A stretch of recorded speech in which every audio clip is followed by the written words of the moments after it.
মানিকরাজ কোথায়? উনি বলে গেলেন বাইরে কিছু কাজ আছে। যদি কথা বলতে হয় আমি ম্যানেজ করতে পারি। তার জন্য আমি মানিকরাজকে রেখেছি। চুপচাপ খাবার খাও। বকা শুনেই পেট ভরে গেছে। নমস্কার ম্যাডাম। কোথায় আছো তুমি? জমিতে অনেকদিন জল দেওয়া হয় না তো, এসব কাজ পরেও করা যাবে।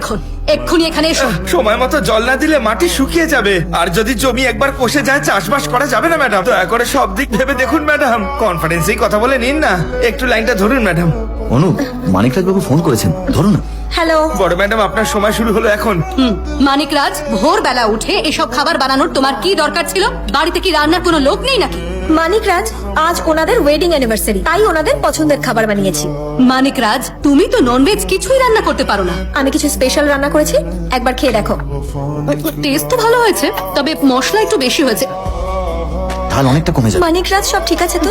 বেশ তো বেরোচ্ছিল, মাঝপথে আটকে গেল।